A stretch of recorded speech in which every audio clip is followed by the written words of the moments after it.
आल्फर गावातील एका शेताजवळच्या नाल्यातून मोठा मगर पकडण्यात आला आहे। यशस्वी रेस्क्यू ऑपरेशनानंतर त्याला चारगाव धरणात सुरक्षित सोडण्यात आले। घटनेचा क्रम असा होता की नितेश तुराणकर यांच्या शेतातील नाल्यात पाणी भरल्यानंतर तेथे मोठा मगर दिसला।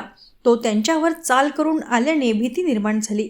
ही बातमी गावात पटकन पसरली आणि तत्काळ वनपरिषद, वनविभाग वरोरा यांना कळवण्यात आले। त्यानंतर वनविभागाने अपास NGOची रेस्क्यू टीम बोलावली।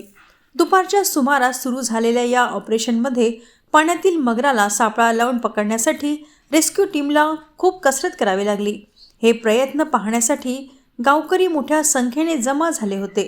सिने चित्रपटात दाखवलेल्या दृश्यानुसार अपास NGOच्या हिरोने या मगराला पकडतानाचे दृश्य अनेक गावकऱ्यांनी आपल्या मोबाईलमध्ये कैद केले आहे।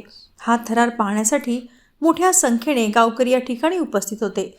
अपास NGOच्या टीमने वन विभागाच्या अधिकाऱ्यांसह केलेले संयुक्त प्रयत्न यशस्वी।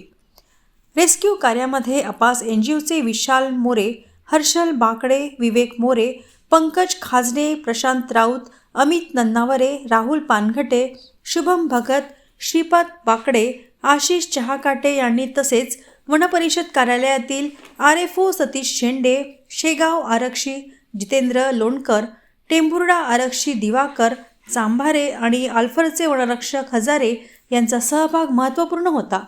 यानंतर मगराला योग्य प्रक्रियेने चारगाव धरणात सोडण्यात आले। हा मगर साधारण 9 फूट लांब होता असे सांगितले जाते। आत्तापर्यंत 9 मगरांचे यशस्वी स्थानांतरण। ह्या घटनास्थळावर अपास NGOने आत्तापर्यंत पकडलेला 9वा मगर आहे। गेल्या काही वर्षात मानव मगर संघर्ष वाढल्यामुळे संस्थेने वनविभागासोबत मिळून असे अनेक यशस्वी रेस्क्यू ऑपरेशन केले आहेत। वनविभागाच्या अधिकाऱ्यांनी नागरिकांना सूचित केले आहे की अशा जंगली प्राण्यांचा सामना करण्याऐवजी लगेच वनविभाग किंवा पोलिसांना माहिती द्यावी। याचबरोबर तलाव नाल्यांजवळ पाणी भरताना सावधगिरी बाळगावी।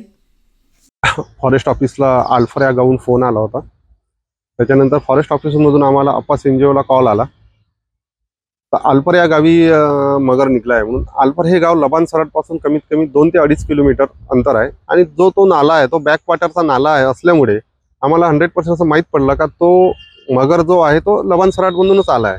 तर त्याच्यानंतर आम्ही बघितलं की तो मगर आहे कुठे। वावरालगतच एक नाला लागून आहे, पाणी खूप आटलेलं आहे आणि 5-10 स्क्वेअर फीटच्या अंतरावर ते पाणी होतं। तर त्या गड्ड्यामध्ये तो मगर भरपूर दिवसापासून होता, पण शेतकऱ्यांना तो 2 दिवसा पहिलेच दिसला होता। त्यांनी सांगितल्यामुळे आम्ही गेलो रेस्क्यू करायसाठी आणि मगर खूप मोठा असल्यामुळे आम्हाला खूप प्लॅन करावे लागले का मगर कसा पकडायचा, काय पकडायचा। माझ्यासोबत अपास NGOची रेस्क्यू टीम होती आणि वन विभागाचे अधिकारी होते, RFO सर होते, शेंडे सर होते आणि लोणकर सर होते, चांभारे सर होते, हजारे सर होते आणि आमच्या रेस्क्यू टीमचे माझे सदस्यगण होते। आम्ही तो कसा पकडायचा हा अगोदर प्लॅन केला। त्याच्यानुसार आम्ही त्या त्या चेहऱ्यावर म्हणजे तोंडावर सुतळी आपल्या दोरखंडाचे फासे टाकून त्याला बाहेर खिचलं आणि त्याच्यानंतर आम्ही त्याच्यावर पोतं टाकलं। पोतं टाकल्यानंतर त्याला शांत केलं। त्याच्यानंतर आम्ही त्याच्या तोंडाला टेप पट्टी बांधून आणि पायाला दोरखंड बांधून त्याला आम्ही एकंदरीत व्यवस्थितपणे रेस्क्यू केला। त्याच्यानंतर RFO सरला सुपूर्द केला। सरचा प्लॅन असा झाला की तो आपण लबान सराट न सोडता आपण चारगाव धरणाला सोडू, कारण की पाणी खूप जास्त असल्यामुळे आम्ही चारगाव धरणाला त्याला रिलीज केला। 5 ते 5:30 वाजता आम्ही त्याला रिलीज केला।